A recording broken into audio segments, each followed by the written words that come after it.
amiga, la pastora Marlene Arroyo. Aplauso fuerte. ¡Eso! El reto de los teólogos. Buenos días, Moraima, Fernan, Juan Carlos, y buenos días a toda la audiencia preciosa que siempre se conecta con nosotros aquí en el reto de los teólogos. ¿Cómo está todo? ¿Todo chévere? Mira, cuando yo te cuente en 30 segundos. Ajá. Este fin de semana estuvo glorioso allí en Ponce. Amén. Qué bien. Jueves y viernes tuvimos una escuela de evangelismo y el sábado salimos 300 personas. 300 hermanos en la fe a evangelizar todo Ponce. Aleluya. Entonces llenamos la plaza como si fuera una muralla alrededor de la plaza. Ajá. Y todavía sobraban personas para adorar en el centro. Y llegó el señor alcalde, estuvo con nosotros. Una experiencia lindísima que tuve con él fue que yo le digo, bueno, si mañana domingo usted no tiene nada que hacer. Y me dijo, me interrumpió y me dice, no, es que tengo algo que hacer. Y yo, bueno, pues está bien. Sí, algo que hacer. Congregarme con ustedes mañana. ¿A qué hora es el culto? Y llegó a las 9:30 de la mañana, pudimos orar por él. Bueno. Y coincidió con el aniversario de la bandera de Ponce. Así que hicimos un acto profético, allí oramos por la bandera, por la ciudad. Estamos en avivamiento y resurrección de espíritus muertos. Sanidades, Moraima, personas maravillosas siendo libres, gente desesperada aceptando a Jesús como Señor y Salvador. ¿Y por qué comienzo el reto de los teólogos narrando nuestra experiencia? Porque esta pandemia no nos puede detener. Para nada. Tenemos que seguir haciendo nuestro trabajo pastoral. Y tengo mucha expectativa. Esta noche tengo culto. Y sé que tenemos un pueblo lleno de ánimo, lleno de hambre, de deseos de palabra, de adorar y de continuar ministrando. Así que estamos felices. Sin miedo. Sin miedo ninguno. Con Muy bien. prudencia, pero sin miedo ninguno. Eso es. Y eso Eso consta, yo quiero, ¿verdad? Que no suene ni adular a Marlene, ni vulgarmente, como se dice en la calle, lamberle el ojo. Ajá. Marlene, desde mayo del año pasado, Ajá. está con la iglesia abierta, con los debidos protocolos, el trabajo evangelístico no se ha detenido, no tiene un solo brote. Amén. Un solo brote Wow. de COVID. Así que todos aquellos que siguen rindiéndole culto al miedo y saben que yo soy un enemigo acérrimo de eso desde el día 1 y que todavía el comentario cae en algunos lugares pesadito, te felicito. Ay, gracias. Porque Dios no nos ha dado espíritu de cobardía, sino de poder, amor y dominio propio. Y ahora es cuando la gente más necesita. Mira, rápido. Parte del equipo de trabajo que salió, una de ellas, la pastora Jessica Robles, me dice, se me hizo tan fácil. Yo llegaba a las casas, las mismas personas me decían, por favor pase, entre, y aceptaban a Jesús sin esfuerzo. Pastora Jessica me dice, el 100%, no el 90%, el 100% de la gente que le presenté el plan de salvación hizo su confesión de fe. Y algunos me decían, ¿me puedes venir a buscar para yo ir a congregarme con ustedes? Wow. Estamos llenos de testimonios y estas cosas lindas tenemos que compartirlas. Hay que decirlas, Son eso buenas es. noticias. Solamente escuchando a Nueva Vida, usted escucha esas buenas noticias. Marlene, ¿con quién arrancas de nosotros tres? Quiero comenzar hoy en este mismo espíritu, ¿verdad? De amor y misericordia con Fernan, quien tiene una pregunta muy conmovedora. Pues yo, como le digo, tal vez esto no es tan teológico, no estoy seguro. Quizás esto es más una consejería, no sé. Pero a mí se me erizaba la piel y me conmovió mucho lo que viví ayer. Esta conocida me llama y entonces me dice, Fernan, de repente se compuso, empieza a llorar y llegó hasta los gritos por teléfono. Yo terminé orando por ella, pero ella me decía, Fernan, si yo dejé el alcohol, dejé los paris, dejé la calle, en un tiempo reciente, no estoy fallando a los cultos en mi iglesia. Me gozo, tengo nuevas amistades en el Señor, estoy leyendo la palabra, todo lo estoy haciendo bien, pero mi vida sigue mal. O sea, no mejoro, todo me sale mal. No se supone que sea al revés. Entonces, se me ocurrió preguntarle a la pastora Marlene Arroyo qué provee la teología, precisamente la Biblia, para una persona que ve en su vida práctica diaria que aún arreglando sus pasos, su camino, las cosas no se le arreglan. Ok, claro que sí. Y fue muy triste escucharla, ¿verdad? En esa desesperación. Al final se sintió mejor con la oración, pero me quedó, ¿verdad? Esa tristeza de ver que su vida inmediata no veía mejoría, ¿no? Y cuando uno escucha, ¿verdad?, personas así, tan lindas en Cristo Jesús, sufriendo de esta manera, uno se mueve a misericordia y uno quiere abrazarlos y llorar con ellos. Claro. Pero vamos a responder esa pregunta difícil y voy a decir por qué es tan difícil. Comienzo diciendo que nosotros vivimos en un mundo lleno de dolor y en un mundo lleno de sufrimiento. No hay nadie, absolutamente nadie, en esta vida que no se vea afectado por un dolor, por un problema, por un momento difícil. De hecho, todos los que estamos aquí en este estudio, Juan Carlos, Moraima, Fernán y esta servidora, en algún momento dado de la vida y en Cristo Jesús hemos llorado, hemos sufrido, así que nos ponemos como ejemplo. Ahora, las duras realidades de la vida nos afectan. Es difícil la pregunta, ¿por qué le suceden cosas malas a gente buena? Porque nosotros tenemos un Dios soberano. Y la soberanía de Dios lo que explica es que aquí todo sucede porque Él lo permite o porque Él de alguna manera lo causa. Así que tenemos que hacernos también nosotros una pregunta. ¿Por qué nosotros, sabiendo que no somos omniscientes, no somos omnipotentes, no somos omnipresentes, esperamos comprender completamente los designios y la perfecta voluntad del Dios del cielo? No obstante, hagamos referencia entonces al libro de Job. El libro de Job trata con este tema de por qué Dios permite que le pasen cosas malas a la gente buena. Y Job capítulo 1, versículo 1 dice que él era un hombre justo. Sin embargo, Job sufrió de unas formas casi inimaginables porque Dios le permitió a Satanás hacer con Job todo lo que quería, excepto matarlo y tocar su alma. Y Satanás se movió sin misericordia y Satanás hizo lo peor que pudo. Pero llamo la atención en esta preciosa mañana que Dios ha diseñado para bendecirnos, a cuál fue la reacción de Job. Citemos sus palabras. Job capítulo 13, versículo 15 dice: he aquí, aunque él me matare, en él esperaré. Job capítulo 1, verso 21 dice: Jehová dio y Jehová quitó, sea el nombre de Jehová bendito. Ahora, en aquel momento histórico de su vida, Job no comprendió por qué le estaban ocurriendo todas estas cosas. Peor, y por qué Dios estaba permitiendo que esto sucediera. Pero de algo estaba seguro Job. Estaba seguro de que Dios es un Dios de amor y que Dios es un Dios bueno. Y por lo tanto, a pesar de todo, Job continuó confiando en Dios. Y en última instancia, esta debería ser también nuestra reacción. Ahora, ¿por qué le pasan cosas malas a gente buena? Aquí voy a inhalar y voy a exhalar. Bajito, bajito, mi querida preciosa oyente, bajito, bajito. Por más difícil que se nos haga entenderlo, la verdad es que nadie es absoluta y completamente bueno. Lo dice la palabra del Señor. Todos nosotros hemos sido afectados por el pecado. Lee de asignación Eclesiastés capítulo 7, versículo 20, Romanos capítulo 3, versículo 23, Primera de Juan 1, 8. De hecho, el mismo Jesús, que es el Dios Todopoderoso, un día lo llamaron bueno. Y dice Lucas 18, 19, que él mismo dijo: no me llamen bueno, nadie es bueno excepto mi Padre. Lo que quiero decir es que todos nosotros hemos sido afectados de alguna manera por el pecado. Algunos por el pecado personal, otros por el pecado de la gente. ¿Por qué? Porque vivimos en un mundo que está caído.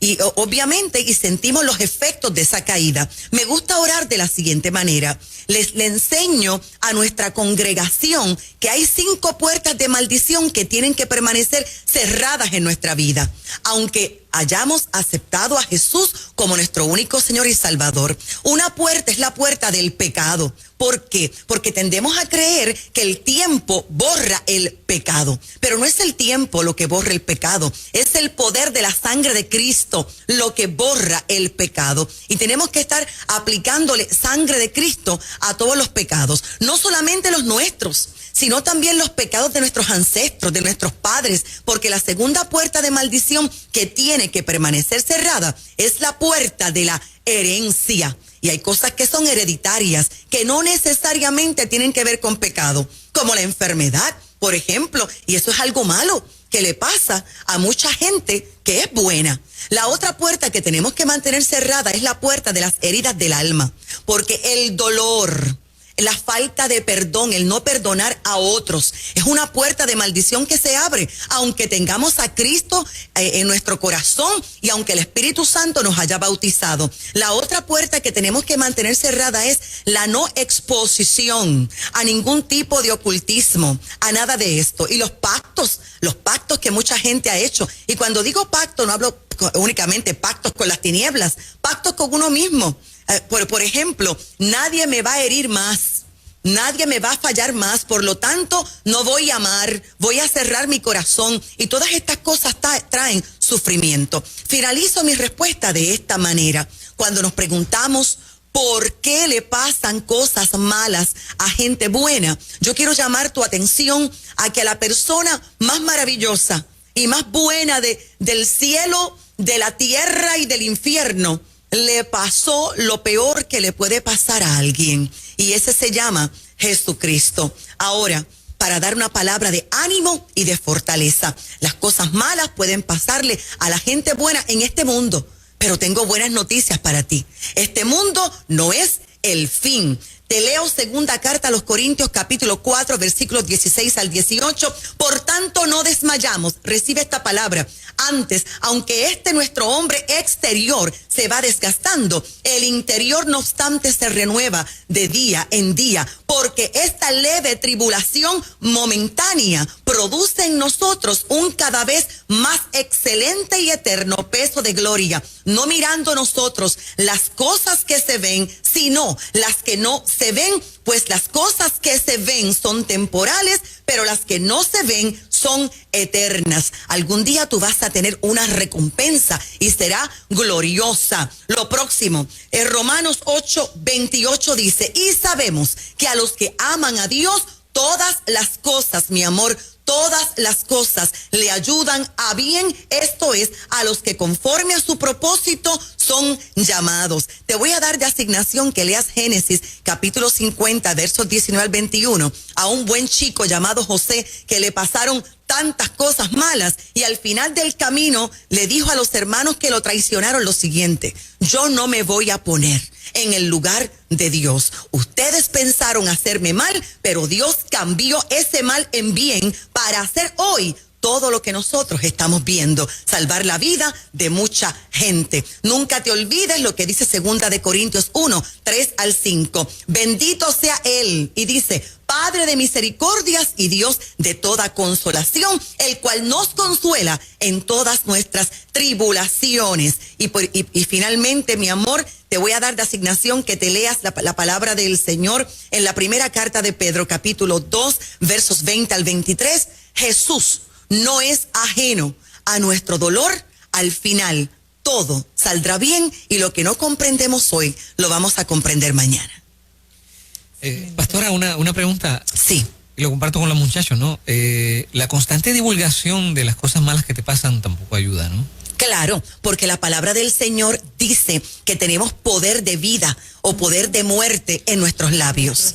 Lo más conocido en este tema, diga el débil, fuerte soy, porque las palabras tienen poder. Por lo tanto, cuando estamos tristes, tenemos que declarar palabras que tienen que ver con gozo, con alegría. Entonces, todo el tiempo estar declarando lo negativo, todo el tiempo estar con la autocompasión, no me ayuda. Por eso yo le enseño a la gente lo siguiente: ¿cómo estás hoy? Respóndeme. Estoy en victoria. Yo estoy en victoria. Estoy bendecido, próspero y favorecido por el Dios Altísimo. Y de hecho, se ha comprobado que estos primeros 5 minutos de la mañana al amanecer van a definir nuestro día. Por eso es que tan pronto abrimos los ojos, tenemos que comenzar a orar. Yo siempre tengo por costumbre: Dios de Abraham, Dios de Isaac, Dios de Jacob, Dios de Marlene Arroyo, tú eres mi Dios todopoderoso, y yo declaro lo que tu palabra registra. Y yo comienzo a declarar palabra y a orar rápido que me levanto al amanecer. Estoy declarando un día productivo, un día fructífero, lleno de sabiduría, de conocimiento y de poder. en el nombre de Y Jesús. qué cosas buenas pudieran estar pasándote y tú no darte cuenta. Exactamente. Abrumado por todo lo complicado que puede ser. Exactamente, exactamente. Estamos más amenazados de vida que de muerte. Estamos más amenazados en Cristo Jesús de salud que de enfermedad. Estamos más amenazados de éxito que de fracaso. Esta es la vida del creyente. Tremendo. El reto de los teólogos, ¿quién sigue? Vámonos con Juan Carlos Matos y dejamos a Moraima para el final. Recuerden que las preguntas que yo planteo, las planteo en una base como si me sintiese discipulando a nuevos creyentes o a gente que está por ser un nuevo creyente. En mi mentalidad de este segmento, no le hablo a cristianos de mucho conocimiento bíblico, ni quiero hablarles a cristianos de mucho conocimiento bíblico, quiero hablarles al que no tiene mucho conocimiento bíblico. Dios nos ha dado en Nueva Vida la gracia de tener un enorme sector de los oyentes que no asiste a ninguna iglesia, que no necesariamente ha hecho una profesión de fe en Cristo. Claro. ¿Verdad? Y en esa base es que, ¿verdad? Planteo lo que planteo, porque me interesa que el nuevo o el que está por ser tenga unas cosas claras, ¿verdad? Y Nueva Vida, con este segmento, con el de MacDiel, que es enseñanza bíblica, con Christy Mueller, Aida Mota, Edwin Rivera Manso, consistentemente están compartiendo Biblia directamente. Así que los ponemos en conocimiento de Jesús y de su palabra. Dicho eso, me permite la base para entonces hacer esta pregunta. Juan 3:19 dice, y esta es la condenación, que la luz vino al mundo y los hombres amaron más las tinieblas que la luz, porque sus obras eran malas. Este texto me dice, si lo estoy entendiendo bien, que la condenación no es producto de una acción de Dios con el hombre. Es producto de una acción del hombre que al venir en conocimiento de Jesús, lo rechaza porque su actuación, su forma de vida, su proceder era malo. Por lo tanto, puedo concluir que toda persona que viene a conocimiento de Cristo, de que Dios se hizo hombre en Cristo y que murió por nosotros en una cruz, el rechazar, al venir en conocimiento de eso y por ende rechazarlo, eso es la condenación para esa persona. Vamos a explicarlo rapidito. Y añado a tu primer comentario que cuando yo era adolescente, en mi casa mis padres no me daban permiso para congregarme y yo le pedí a mi hermano que me regalara unos audífonos. Y la forma en que yo comencé a aprender palabra del Señor y a entender la Biblia era a través de la radio. En aquellos años era Radio Fe. Y yo aprendí tanto y tanto y tanto de las Sagradas Escrituras a través de la radio. Y me conmuevo porque yo sé que hay muchísima audiencia que nos escucha y que aprende. Y lo sé porque me escriben y porque me hacen muchas preguntas. Y mira, esta sección ha cambiado mi estilo de vida, porque las preguntas son muchas y tengo que tomar momentos de calidad para responderlas. Con eso dicho, aquí en Juan capítulo 3, wow, me parece que el verso bíblico más conocido de las Sagradas Escrituras después del Salmo 23 está aquí en Juan 3:16. Y de tal manera amó Dios al mundo que ha dado a su Hijo unigénito para que todo aquel que en Él crea no se pierda, mas tenga vida eterna. Entonces es importante entender que Jesucristo no vino para condenarnos. Jesucristo no dio su vida en la cruz del Calvario para condenarnos. Y parece tan simple, pero no lo es. No, si toda la iglesia de Jesucristo entendiera bien lo que Jesús le explicó a Nicodemo aquella noche, cambiarían muchos su estilo de mensaje. Acercarse a la gente para decirle, tú eres un hijo del diablo, el diablo te va a llevar, tú eres un mundano. Esa no fue la forma en que el Señor se acercó a nosotros. Él se acercó a nosotros con amor y la Biblia dice, y de tal manera amó Dios al mundo. Y ese Dios no ha cambiado. Amó Dios a las prostitutas, amó Dios a los homosexuales, amó Dios a los asesinos, amó Dios al mundo, que dio a su Hijo, repito, no para condenación, sino para salvación. Ahora, repito, todo ese capítulo número 3 comienza con Nicodemo, un maestro de la ley que tiene curiosidad, y en la noche, aparentemente para que nadie lo viera, para que nadie supiera, en la noche llegó hasta donde estaba Jesús para hacerle preguntas. Y Jesús le dijo claramente: todo el que hace lo malo odia la luz y no viene a la luz. ¿Para qué? Para que sus acciones no sean expuestas. Ahora, lo que está diciendo Jesús es lo siguiente, que normalmente no hay personas que se muestren haciendo cosas deshonrosas y pecaminosas a la vista de todo el mundo. Hasta los delincuentes, hasta los malvivientes eligen hacer las cosas en la oscuridad, eligen hacer sus acciones en lo oculto para no ser asociados con eso. Es como que la impunidad de la noche ha sido elegida por muchas personas de todos los tiempos y toda generación para realizar las peores atrocidades, los peores pecados. Y dice la palabra del Señor allí en Juan que entonces el Padre escoge la luz. La luz de Dios está disponible y está disponible en este momento, la luz de Dios, para exponer la maldad, para exponer los pecados de la humanidad. Y por lo tanto, aquí este verso lo que está diciendo es, pero mucha gente prefiere rechazarla y mucha gente prefiere esconderse de la luz para no ser alcanzados por la misma. Ahora, tal vez piensen, Juan Carlos, porque mucha gente se conduce pensando como que Dios no me ve. Y para ese tipo de personas yo quiero decir lo siguiente: Dios te ve. El Salmo 139, versos 1 al 4 dice: Señor, tú me has examinado y me conoces. Tú conoces todas mis acciones. Aún de lejos te das cuenta de todo lo que pienso. Sabes todas mis andanzas, sabes todo lo que hago. Aún no tengo la palabra en la lengua y tú, Señor, ya la conoces. Uno más rapidito, Hebreos 4:13. Nada de lo que Dios ha creado puede esconderse de él. Todo está claramente expuesto ante aquel a quien tenemos que rendir cuentas. Y usted siga buscando, primera de Juan 3:20, Juan 2:24 al 25. Ahora, hay dos formas de vivir. Y nosotros tenemos la libertad, porque Dios es tan bello y tan bello que nos da a escoger. Y tenemos la libertad de escoger qué tipo de vida vamos a tener. O nos acercamos a la luz, aceptamos a Jesús como nuestro Señor y Salvador y recibimos la salvación y esta vida eterna en su presencia. O simplemente le damos la espalda a la cruz y simplemente nos escondemos y nos mantenemos en la oscuridad. No permitimos que la luz del Señor nos alcance y allí entonces es que viene la condenación. Como un resultado de la decisión que tomé. Exactamente. O sea, yo mismo me condeno. Yo mismo, claro, yo misma. Cada persona al rechazar a Cristo a sí mismo se condena, se ubica en el terreno de la condenación. Exactamente.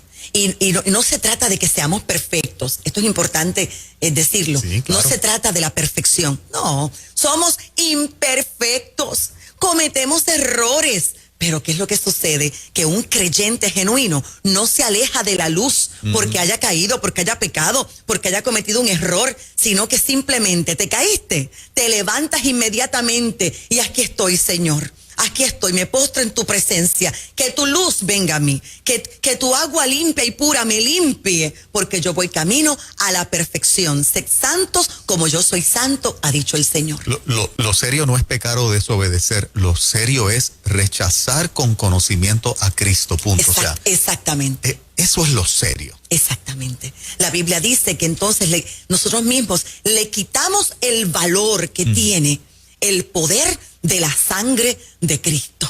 Por lo tanto, no somos perfectos, pero tenemos que estar constantemente en arrepentimiento y con un estilo de vida firme de oración, de adoración al Dios Todopoderoso, que todo lo sabe, que todo lo conoce, que todo lo ve. Muy bien, excelente, Marlene. Rapidito por aquí, la mía. Sí. El Espíritu Santo es considerado como el consolador, ¿verdad? Pero te pregunto, ¿el Espíritu Santo en sí tiene poder? vemos relatos en la Biblia donde Jesús es llevado al desierto por el Espíritu, Por el Espíritu. Y demás, y estuvo en Galilea por el poder del Espíritu y demás. Hay muchos relatos de la Biblia. Sí. Pero en sí es una persona, tiene poder. ¿Cómo lo podemos considerar? Esa pregunta es lindísima, Ajá. lindísima, porque hay muchos conceptos erróneos de quién es el Espíritu Santo. Okay. Algunos piensan que es una fuerza mística, algunos piensan que es una electricidad. No, el Espíritu Santo es una persona, totalmente una persona. Aquellos 120 que estaban allí esperando y estaban celebrando la fiesta de Pentecostés, vieron irse a una persona, a Jesús. Y ahora lo que ellos estaban esperando no era ni una fuerza, ni una experiencia, ni una electricidad. Ellos estaban esperando a una persona. Por lo tanto, ¿por qué digo que la pregunta es hermosa? Porque si la persona piensa que es una fuerza o una electricidad, no se va jamás a dirigir como una persona. Habrá un trato impersonal. Ahora, el hecho de que el Espíritu Santo es Dios también, Dios mismo, se ve claramente en las Sagradas Escrituras. Lea de asignación Hechos capítulo 5, versos 3 al 4. Aquí está Pedro, el apóstol Pedro, confrontando a un matrimonio, a Ananías y a Zafira. Y lo que Pedro le está diciendo es, ¿por qué le han mentido al Espíritu Santo? Diciendo claramente, mentirle al Espíritu Santo es mentirle a Dios mismo. Ahora, también podemos saber que el Espíritu Santo es Dios porque posee los atributos del Dios Todopoderoso. Por ejemplo, en el Salmo 139, versos 7 y 8, se habla de la omnipresencia del Espíritu Santo. Dice, ¿a dónde me iré de tu Espíritu? ¿Y a dónde huiré de tu presencia? Si subiera a los cielos, allí estás tú. Y si en el Seol hiciere mi estrado, allí tú estás. Luego, en la primera carta a los Corintios, capítulo 2, versos 10 al 11, me gusta mucho la Biblia, vemos la característica de la omnisciencia del Espíritu Santo de Dios. Lo leo rapidito, dice, pero Dios nos las reveló a nosotros por el Espíritu, porque el Espíritu todo lo escudriña, aún lo profundo de Dios, porque ¿quién de los hombres sabe las cosas del hombre, sino el Espíritu del hombre que está en él? Así tampoco nadie conoció las cosas de Dios, sino el Espíritu de Dios. Termino mi respuesta de esta manera. Podemos entonces conocer que el Espíritu Santo es Dios mismo, es una persona divina, pero tiene mente, tiene pensamientos, tiene emociones, sí. La Biblia dice, no pongas triste al Espíritu Santo. Tiene voluntad también. Le da asignación 1 Corintios 2:10, donde dice que se puede poner triste. En Efesios 4:30, la Biblia dice que el Espíritu Santo intercede, clama por nosotros, clama por nosotros. Ya terminando, yo nunca voy a olvidar un día que me postré en su presencia y me salió a orar así, me salió y le dije, Espíritu Santo, se lo dije llorando, Espíritu Santo, dile al Padre, perdón que me conmuevo, dile al Padre que me use. Yo te lo suplico, Espíritu Santo, dile al Padre que me use. Yo quiero ser pastora. Y al próximo domingo, el pastor me llamó y me dijo, siento una presencia muy fuerte del Espíritu Santo. Marlene, así te dice el Señor. Dios te va a usar, tantas cosas hermosas. Entonces, cultivar esa relación con el Espíritu Santo de Dios es lo que te va a dar revelación, conocimiento, sabiduría y poder. Hoy es un buen día para pedirle perdón al Espíritu Santo por tanta irreverencia. A veces, Moraima, en las congregaciones, ahí está el Espíritu Santo de Dios, y alguien en el celular, alguien en las redes sociales, alguien que no adora. Entonces no se honra la persona del Espíritu Santo de Dios. Y creo, Moraima, que es porque no le conocen, no le conocen, no están conscientes que la persona del Espíritu Santo de Dios está allí. Él es tu maestro, Él es tu consejero, Él es tu consolador, tal como lo prometió Jesús. Lea Juan 14:16. Excelente, y como consuela ese Espíritu Santo. Amén, el que enjuga nuestras A lágrimas. veces esperamos consuelo de los demás brega tú con eso, pero el Espíritu Santo te dice, yo estoy aquí. Exactamente. Un comentario, Sí. yo vi una vez un maestro de yoga en las redes sociales expresar que el Espíritu Santo era algo que todos tenemos dentro. No. No. Los seres humanos somos espíritu. Obviamente somos un espíritu, porque Él es el Dios de los espíritus, que tenemos alma, el alma es el asiento de las emociones, ¿verdad?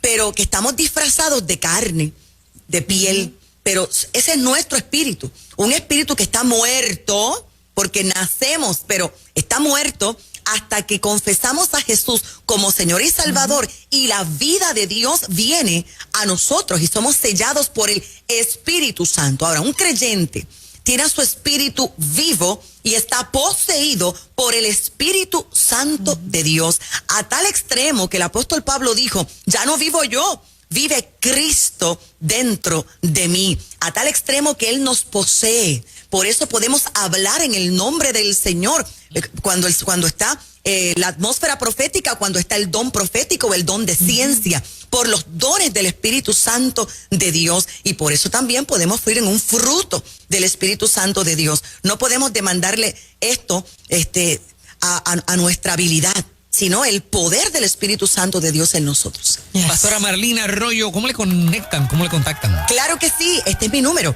787-644-2544, 644-2544. Tenemos nuestro libro, Trasiego de Gloria, y otras 3 publicaciones disponibles para usted. Visite nuestro canal de YouTube, Marlene Arroyo, y si no tienes un lugar donde congregarte, estamos en Ponce, Puerto Rico, en nuestra ciudad de avivamiento. Gracias, Pastora Excelente. Marlene. Gracias a ustedes. Bendiciones.